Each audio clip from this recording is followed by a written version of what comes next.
Calibrating cybernetics. Talk to him now. AT, Andre. Come on, Dre. Yep.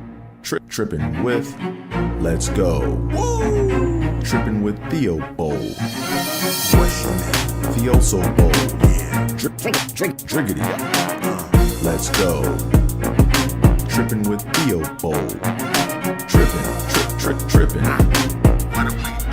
Trippin with Theobold. Come on, Dre.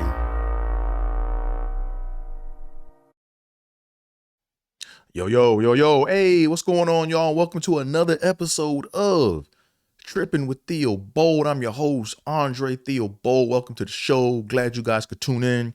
AT is where it's at on most forms of social media, so make sure you follow me. Yeah, we just gonna go ahead and get right on into the topic at hand. We're gonna talk about Simping 101. Simping 101. Doozy of a topic. Because look, if anyone knows a thing or three about simping, it's me. You know, look, I'm a recovering simp. You know what I'm saying? So I know a thing or three about simping, you know, and I had to take an honest look at myself and say, you know what? Yeah, I messed up. But look, here's the thing, right? I didn't know any better, you know? As the women of today say, well, I was just working with the tools I was given. Same thing. I was working with the tools I was given, you know? So this is an educational episode of Trippin with Theobold. I'm a symbologist. I'm a simpologist, you know? Like I said, I be studying this shit because I know, look, I made the same mistakes, you know? So what's the motivation behind today's episode? The motivation behind today's episode is this whole situation dealing with Travis Hunter. You know, if you don't know Travis Hunter is a very talented football athlete that played football at the University of Colorado. He's under Coach Prime. And he's going to be a high draft pick, just won the Heisman Award. And I saw a lot of people drop their videos and they were talking about what he should do and why he should break up with his fiance and all. Like I said, look, I'm not trying to give this young brother any advice. I'm just using this as a situation that we can all learn from, right? This is for our learning. Okay. So I'm just gonna go ahead and get right into it, man. So a lot of y'all, just to make sure, you know, I set the stage, you know, a simp is a dude that does way too much for a woman that's not his. That's as simple as it gets, you know? And when it comes to simping, right, you never want to, how should I put it? You never, as a man, right? As a man that matriculates through life, a man, in my opinion, should never make the woman the focal point of his life, right? Like, to me, at the center should be a man's purpose, and then, you know, well, God should be first, number one, you know what I'm saying? But for those that don't believe in God, at the very center of a man's life should be his purpose, you know, because women can be fickle. And if you build your purpose on top of or around a woman, when she gets tired of your ass or when she goes another way, your purpose is gone. You know what I'm saying? So if your purpose is not at the center of what you're doing, but you're focused on some chick, then you're probably simping, right? I want to get into where simping starts at, right? Simping starts, how should I put it?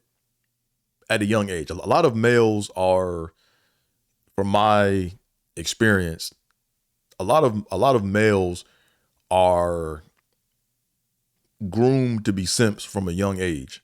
And people think it's cute and they think it's funny, but I'm here to call it out because it's like, nah, this is where the shit starts at. You know what I mean? So simping starts, to me, it starts with like, or for me, it started back on Valentine's Day in kindergarten, right? Or first grade.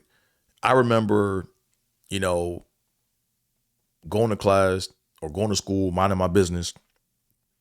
And all of a sudden it's February 14th.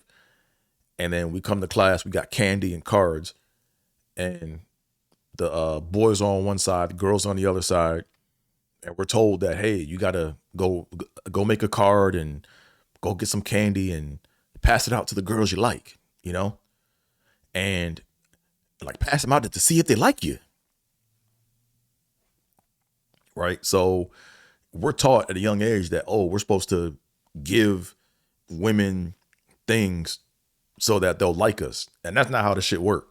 You know, it took me 30 years to figure that out, but you know, that's not how it worked. You know what I'm saying? So like, if I could talk to the younger version of myself in first grade, I'd be like, man, sit your ass down. Don't do none of this monkey shit. All right, just sit back. Don't do none of this, man. Just sit back, eat your candy, and watch these little kids turn into simps, right? Because that mindset of if you do something to get you can never make a woman like you, right? A lot of people think that, oh, I can, if I do this, nah.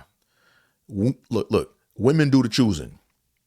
It's our job as men to realize when you've been pre-selected or when you've been chosen, right? Because look, you got a lot of dudes out here that run their mouth about they got game and they got a mouthpiece and they do this. They look, a lot of them dudes already been chosen, but they don't know it, right? You got a lot of babbling fools out there that run around talking about they got game, they got this, they got that, but they don't even take the time to sit back to peep if the chick even chose them or not, right? So, anyways, the simping stuff starts back in kindergarten with that Valentine's Day shit, right? They should just get rid. I mean, in my opinion, they should just get rid of that, right? Because it sets dudes up on a very treacherous course to where they think that they can win a female. Look, anytime you have to win a woman over, nigga, you simping. It's that simple, right? There is no winning over, right? Either a female has pre-selected you or not. It's that simple. Where else does simping start, man? With TV imagery, right? Like we're bombarded with and flooded with imagery of sympatry. You know, we're just flooded with sympatry all through TV, right? So for example, Disney is the biggest culprit of forming simps. You know, they're the biggest culprit of fostering a simp-like environment, right? Because all the dudes in the Disney films, they have to either, well, they're portrayed as some knight in shining armor, but they have to do some feat to gain the women's interest or to gain the woman's interest. You know, for example, I'm not going to go, maybe, you know, I'm going to do another breakdown of more Disney films, right? But Beauty and the Beast, prime example of sympatry at its finest. Beauty and the Beast, right? So if you don't know, or if you've been living under a rock, you know, Beauty and the Beast is about a prince who gets turned into a beast because he is rude to a beggar that comes to his door, and the beggar happens to be a witch. So to punish the prince, she turns him into a beast, and then he has to make a woman fall in love with him to break the spell so he can not be a beast, right? So to me, the biggest punishment was he was a simp, right? Look, the witch turned him into a simp, right? To me, that was the worst thing. Look, here's the thing, right? So the whole moral of the story is this, right? Or maybe not, this is just how I think, right? If the beggar came to the prince's door or castle to beg for a place to stay, and he just said, hey, look, if you played it off like, hey, look, I'm not the prince, or hey, look, you know, nah, sorry, I can't help you, and then you shut the door and was respectful about it, there would have been no reason for the witch to turn him into a beast, right? But because he berated her and went off at the at the beggar, the witch turned him into a beast.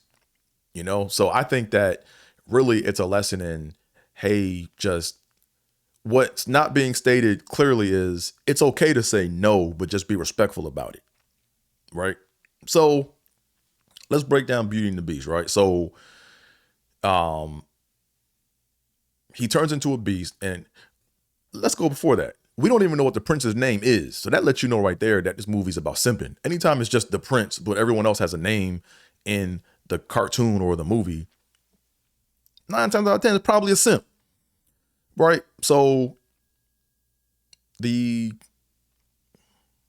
prince gets turned into a beast, and he has to make someone fall or make a chick fall in love with him to break the spell. So you can't make a woman fall in love with you, right? You can't make a woman do it. Like, either she like you or she don't.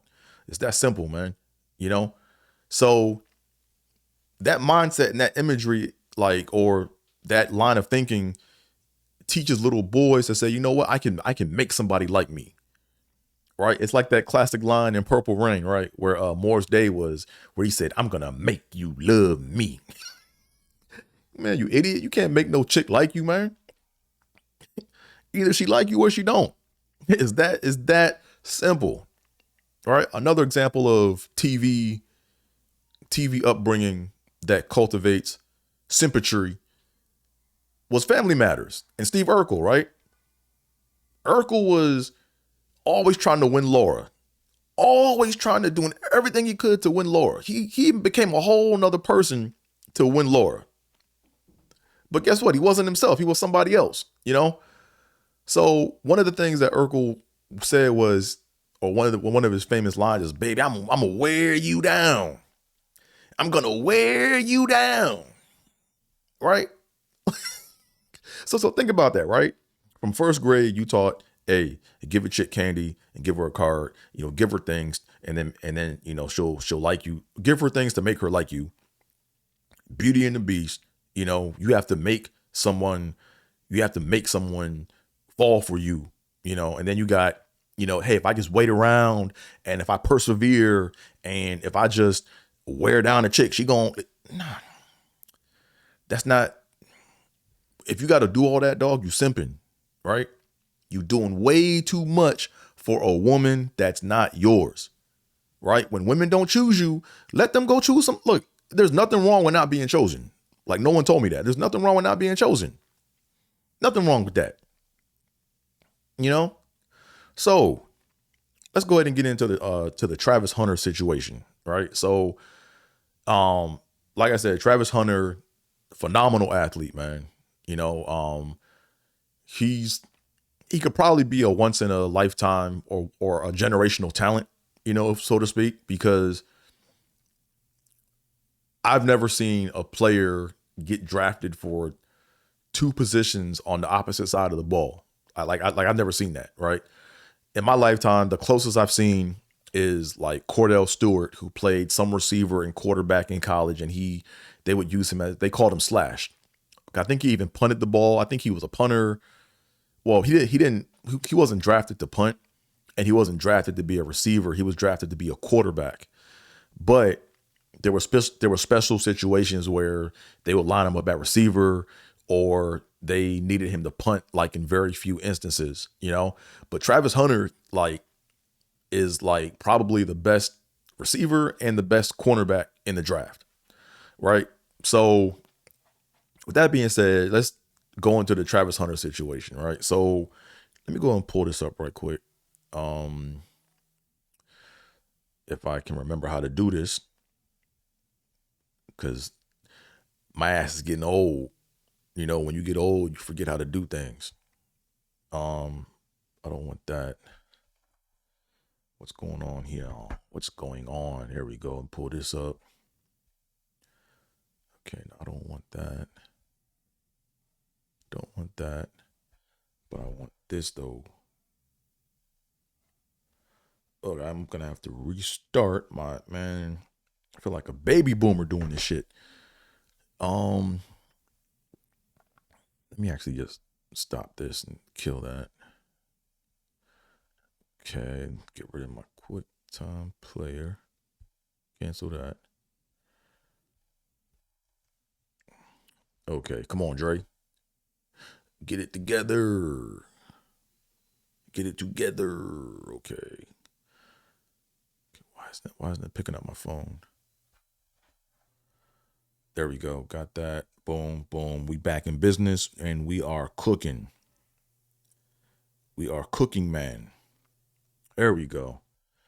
There we go. So the first time I got wind of Travis Hunter's fiance is during this post-game situation right here, right? Let me go ahead and zoom in if I can a little bit, right? So basically after the game, they won. It's supposed to be a celebratory moment. And that's his fiance right there. And she's basically pushing him away, act like she don't want to be around him, right? We don't know. I don't know the details as far as like what happened for this particular situation, but it's not a good look.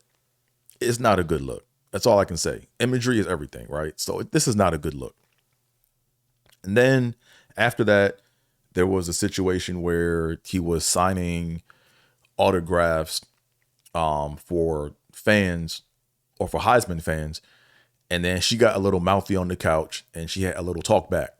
And she's sitting there and she's like, yo, why am I here? Like, you know? So another situation, right? And again, there's probably way more to it, the backstory as to what really happened behind the scenes or whatever and why things were the way they were. But once again, it's about imagery and how this looks. Third thing was when he actually got the Heisman Award, right? So as you can see, Prime is in the back with his woman. I guess that's his woman, or I don't want to misspeak, but he's there with a woman, right? I don't know who that is. So I don't want to, like, you know, get people pissed off at me. But as you can see, Travis Hunter's fiance is sitting down and clapping, right?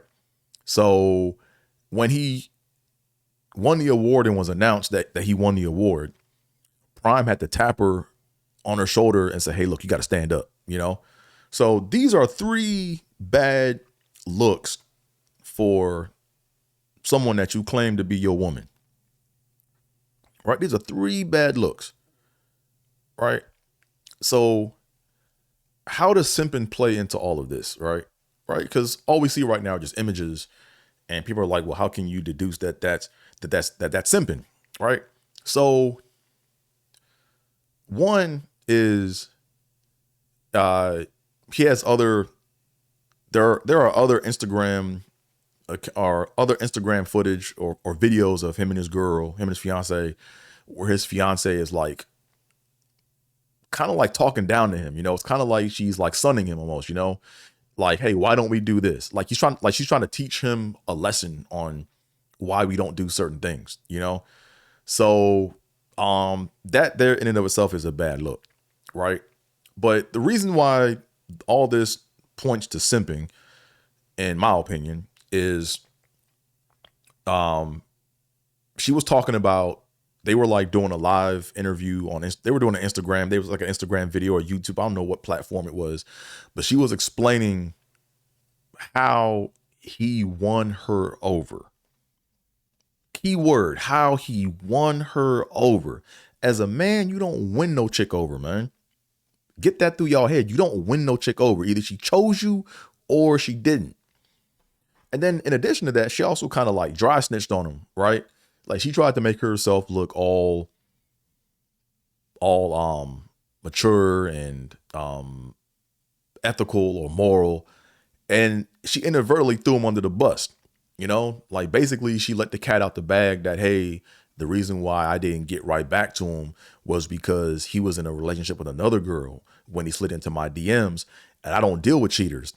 So I waited until he was single to respond to that DM. So newsflash, you deal with cheaters, you know, it's that simple, you know. So Travis Hunter, I mean, I hope this isn't the case, but it probably is the case. But she probably has other dudes that slid into her DM that are also in a relationship. And she's playing the fence where she's like, you know what? I'm not going to respond to these messages until things work out. That's a form of cheating. Right. So anyway, I'm not getting into like, what's cheating and what's not. That's not the purpose of this episode. The purpose of the episode is to break down simping and why it's detrimental. You know what I'm saying? So if I were Coach Prime right now, I would really be embarrassed. Like, I'm embarrassed for Coach Prime right now, because he stands on raising men. Like, when he coaches, one of the things I believe he said was he wanted to get back to coaching because he wanted to raise men and turn boys into young men, right? Or to turn boys into men. This ain't it, right? Allowing this shit to happen is not raising or turning boys into men, right? Now, here's the thing. Prime should not get involved in his relationship. That's his relationship with his girl, right? I get that. But when it comes to your team and the image that's surrounding your team and what's at the forefront of your team, when I think of the Colorado Buffaloes, the first thing I think about is this and that and this, right? So if I were Coach Prime, the way I would, so I'm up here pointing this stuff and I got my phone here. Like, the first thing I think about when I think about the Colorado Buffaloes now is this, that, and this, because that's what's out there, right? So if I were Coach Prime, what I would have done, if I'm quote unquote raising men or turning boys into men, first thing I would have done is, and he probably did this, right? Is he probably pulled Travis aside and was like, hey, is everything okay? Like, this is the situation. This is the game. Coach Prime had women. Coach Prime was it back in the day. He was the straw that stirred the drink back in the day. So he knows about women, right? So I'm pretty sure Prime pulled him aside and tried to coach him on, hey, you don't want to really make this move, but it's on you. Like, hey, I'm gonna respect your move. But when it comes to the imagery and of what we're looking at and what's being associated with the Colorado Buffaloes, if I'm Coach Prime, I basically take it out of Travis Hunter's hands. I basically make it so that this chick is not allowed, after what happened, this woman is not allowed within 100 feet of the football team because she's a distraction at this point, right? Because now cameras are going to go to her as opposed to focusing on us winning, right? So if I'm Coach Prime, to protect my team and my reputation and the image of my team, I basically get security to make sure that, and I basically take it out of Travis's hands and I go directly to her and say, look, hey, your image, like, you're making the team look bad from these images. So can't have you around the team. You're more than welcome to come to the games or whatever. But, just so you know, you will not be allowed within 100 feet of the team, and I would have did that. And I think if Prime would have did that, I think he would have revealed the ugly side of that. Here's the thing, right? She may or may not be a good person. I don't know her. You know what I'm saying? But when that move was made, you would have gotten to see who she really is. And I think that, I think personally, if Prime would have done that, like, she would have flaked. But at the end of the day, that's not breaking up their relationship, right? That's not breaking up their relationship, right? All that's doing is, hey, look, we're here for football first. This is what we are building here. And we're a brand and we're an image. And your image is affecting that. So there's nothing wrong with saying, look, you're not allowed within 100 feet of the team because of the images that are being portrayed, right? So if I were Prime, that's how I would have made the move, because right now it just looks like Prime has no control over the situation, and he should not, here's the thing, right? He should not dictate and tell this man who he can and can't be in a relationship with. But when it comes to business and conducting yourself in a business, like, you have to understand that certain actions or the way things are perceived can affect the image of the team. So if I were an NFL scout, it's gonna be harsh. So or not. But here's the thing, right? If I were an NFL scout, as talented as Travis Hunter is, I probably don't draft him. I probably trade out. I trade back. And here's why, right? Or better yet, I conduct more research before I make a decision on that, right? So I would basically call Travis Hunter in for an interview, and I would just basically ask serious questions about like his relationship with his fiance. And if he got emotional or got offended, I would know, yeah, nah, it's a no-go for me because she has too much of an influence on him. And all she got to do is go get them little buns clapped by like another rapper or something. And this dude's head is probably not going to be in the game anymore. You know, it may or may not be in the game, but I don't want to take that chance. So this is why I say, you know, men have to focus on their purpose, right? I wouldn't be surprised if the reason why Travis Hunter balled out so hard and put up the numbers he did was because he was trying to win his fiance over. That's probably why he balled out, right?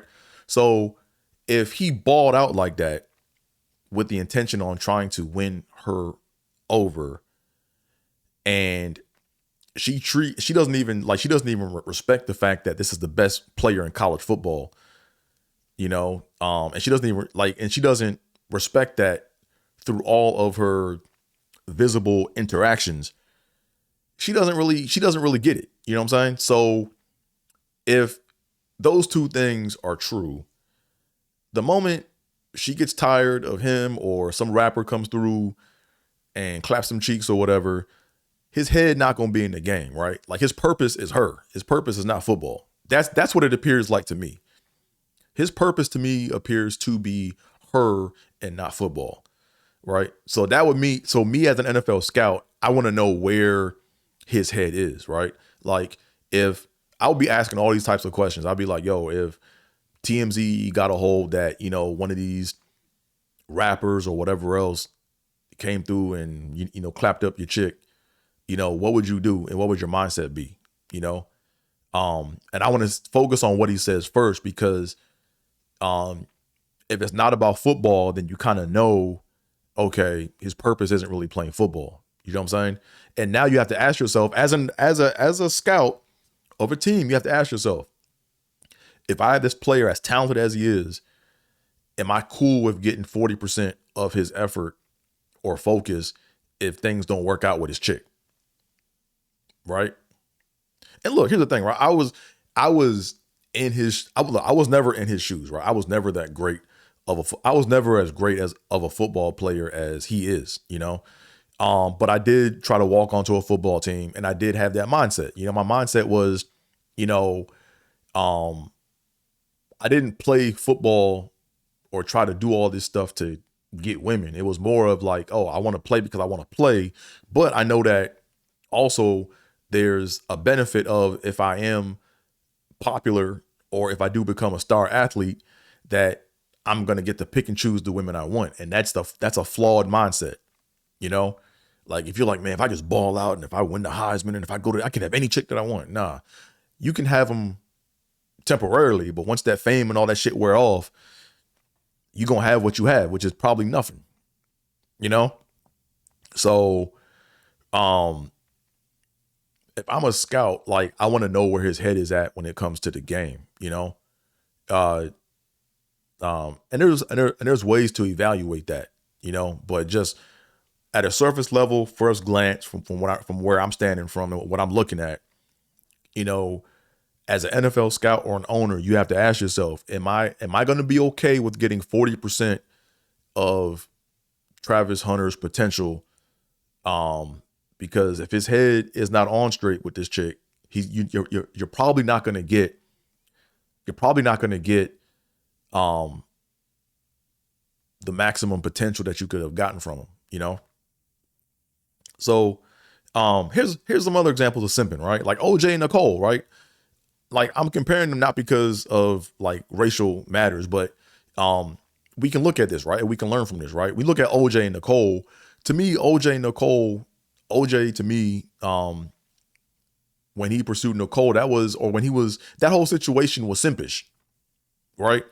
Like even how they met, right? Like OJ was in a restaurant and he saw this waitress that worked there who was Nicole, and he was like, man, who's that? And OJ was arrogant. You know, he was like, hey, I'm OJ. No one tells me shit. I get anything I want. I'm OJ, right? It's like he basically is like, I'm so talented and I got all these skills and I'm like a once in a billion lifetime athlete, you know, so I can have what I want. And that's a simpish mindset, right?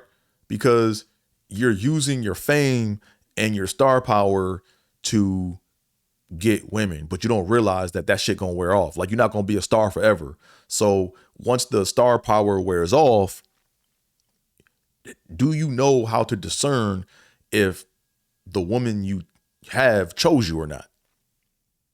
You know what I'm saying? So like that's kind of the same way I'm looking at this, right? It's like if you think that because you're the best at something ever that you can just have whatever woman you want, like that's simping, right? That's a form of simping because like it's evident that like you feel like without that you can't have her, right? That's basically what it boils down to. Like if you strip away the star power and everything else, would she mess with you or not? Right?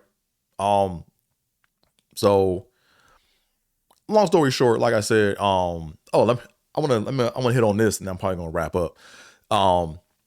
Back when I was in college, man, you know, like I said, I've been around the block and then some, but back when I was in college, I say we never called them this. I'm just making the term up now. So we didn't use this term back when I was in school, but when I was in school, man, we had simp killers, right? Like we had simp killers, right? Like they wouldn't like, you know, kill simps, like, you know what I'm saying? Like literally. But what they would do is if they saw basically if a dude saw that a chick that a dude was pining over a chick that had no interest in him whatsoever, but the dude kept doing like, you know, nice things for her and just kept trying and was just, hey, I'm gonna try to win her over, right? The simp killer would come through and smash the chick and let it be known that he smashed the chick. You know what I'm saying? I remember one time I was in school and I remember hearing in the hallway, I had two friends of mine in the hallway. You know, one dude was simping over a chick and the other dude could get any chick he wanted, or not get any chick, but he was being chosen by a lot of women. You know what I'm saying? And I remember this one guy in the hallway was like, he's like, hey man, hey. He's like, man, I have so-and-so coming over today. He's like, hey man, I really like her. Hey man, please don't fuck her. And then the simp killer dude basically just looked down and laughed and he smashed that chick. Like, you know what I'm saying? And then the other dude lost interest in the chick as he should have. And long story short, the simp killer was doing the Lord's work. You know, anytime, I'm not saying I do that, but I see like the purpose in it and the good that it brings. You know what I'm saying? So, in Travis Hunter's situation, it might be dope if he had a simp destroyer come around to really test the waters to see what he really got. You know what I'm saying? But it is what it is. You know, I wish him the best. I hope that his situation gets resolved and there's no more drama, but it doesn't look like that's going to be the case, because what is American like? America loves drama, right? So you're going to have people coming around. They're going to try to already set something up for like a reality show or some kind of shit and whatever. All I know is that as a fan of my Bills, like I damn sure want the talent, but I don't want what comes with it. So I'm glad that we're not even in that window to be in consideration to draft him. You know, as messed up as that sounds, hey, when it comes to football, I know what I'm talking about, you know? But yeah, so that's pretty much it. Also, another example of modern day simpatry is Elon Musk, right? There was a situation, I remember when he was dating Amber Heard, and I can't find the picture. I'm trying to find the picture that was there, but basically it's him like going to Amber Heard's, like to where she lives or whatever, and he's in an elevator and he's looking at this camera and he's just all happy, just like I just can't wait to go. I'm like, yo, this dude's a billionaire, man. He a billionaire. Why are you going to the chick house, man? Like, with someone of his stature and his status, here's the thing, he's probably a brilliant dude, or he is a brilliant dude. You know what I'm saying? But as my friend, I had a friend of mine that said, he's a useful idiot to society, you know, like he's useful, you know, so he serves a purpose, you know what I mean? He appears to be book smart, but like street dumb, you know? And here's the thing, right? If you're a billionaire, and there's no reason for you to go to a chick house, man, especially with all the resources and technology that he has at his disposal. You know, he should have had a self-driving Tesla go pick her up and bring her back to his spot. You know what I mean? But the fact that he's putting her at the center and he's chasing her, and the fact that he's going out of his way, a lot of women view that as being romantic, but it's romantic for movie purposes, but in longevity and just in life every day, nah, that's not what they want. That's not what it is. Right? Like, yeah, women like the thrill of the hunt, but it's like, that's just all temporary. Like, what's the long-term solution for that? You know what I mean? So, anywho, I hope that y'all learned a thing or three about simping, you know, what it is, what it isn't, you know. Yeah, leave your comments in the section below, man. Like, do you agree or disagree with my analysis? I want to know, you know. AT is where it's at on most forms of social media, so make sure you guys follow me. Yeah. So, with all that being said, I'm out of here, folks. Peace.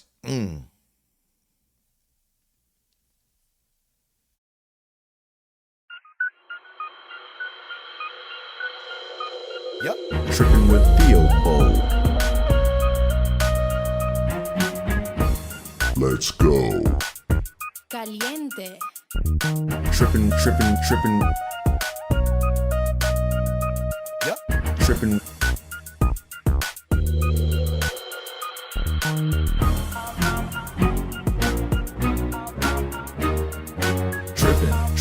Trippin. Trippin with Theobold.